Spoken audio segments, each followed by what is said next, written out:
You ever look at some people and just wonder, how do they always get exactly what they want? Well, everyone else seems to be playing catch-up. Well, today we're cracking open R.B. Sparkman's super controversial book, The Art of Manipulation, to take a look at the hidden playbook of influence that apparently is running the world right under our noses. So right out of the gate, the book hits you with this pretty wild idea. Our world is basically split into just two groups. You've got the manipulators, a tiny 5%, and then you've got everybody else, the 95% who are being manipulated. It's a pretty intense way to look at things, right? It suggests there's this constant power struggle happening all the time, mostly unseen. And that, of course, forces you to ask yourself a tough question. When you look at that chart, where do you fall? Are you one of the few pulling the strings, or are you one of the many whose strings are being pulled? It's something you kind of have to keep in the back of your mind as we go through this stuff.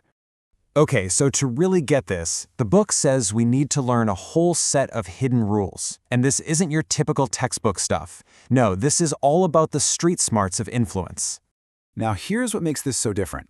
The author, Sparkman, he didn't learn this stuff by reading psychology studies. He went straight to the source. He learned from the absolute masters of the craft. We're talking street hustlers, con artists, the people who use this stuff to survive. It gives the whole book this raw, almost forbidden, real-world feel. So here's the bottom line, the core idea of the whole book. It all comes down to understanding people at their most basic, instinctual level. If you can figure out what really drives a person, their fears, their desires, then you can start to influence their behavior. But before we get into any of the, let's call them offensive tactics, the book starts you off with defense. How can you tell if someone is trying to use these tricks on you? Let's get into the red flags. So, according to the book, one of the biggest verbal giveaways is when someone tries way too hard. You know, if they're constantly telling you, hey, I'm an honest guy, or you can trust me, you can really trust me, over and over again, that's a warning sign. That kind of over-the-top reassurance, especially if you notice their stories keep changing, even a little bit, yeah, that's a huge red flag. And get this, the book also calls out two classic con artist moves. First, there's the I used to be rich story. They'll tell you all about some fortune they had and lost. It's a trick to make them seem important and credible.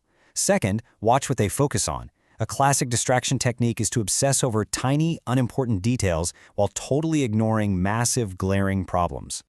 All right, now we're switching from defense to offense. And you know, the book uses some seriously provocative language here, framing this next tactic as one of the most powerful tools for control there is.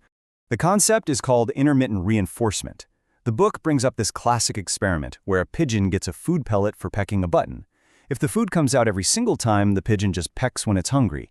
But if the food only comes out randomly, sporadically, the pigeon will peck that button compulsively, almost obsessively. It's the not knowing when the reward is coming that creates the obsession. And the book says, guess what? It works the exact same way on people. And this just lays it out so perfectly. Think about it. Constant praise, constant attention, always being available. This theory says that just leads to you being taken for granted.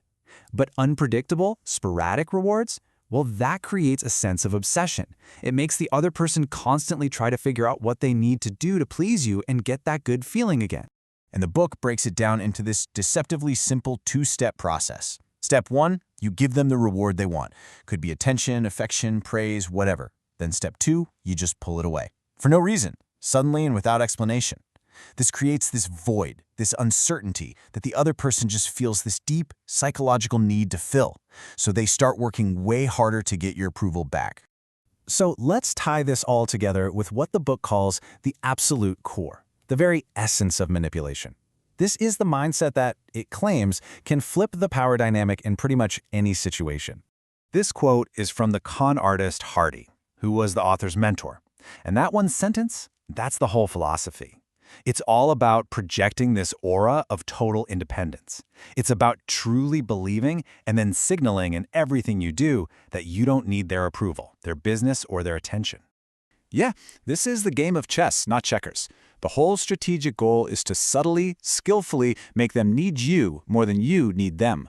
The moment they sense that you are completely self-sufficient and could walk away without a second thought, your value in their eyes just skyrockets.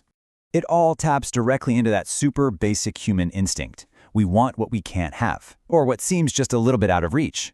By acting almost uninterested, whether you're in a business deal or a personal relationship, you can actually make the other person start working to win you over. And just like that, you flipped the entire power dynamic on its head. So, we've looked at how to spot manipulation and how to create influence, but this all leads to a massive question, doesn't it? Is any of this okay?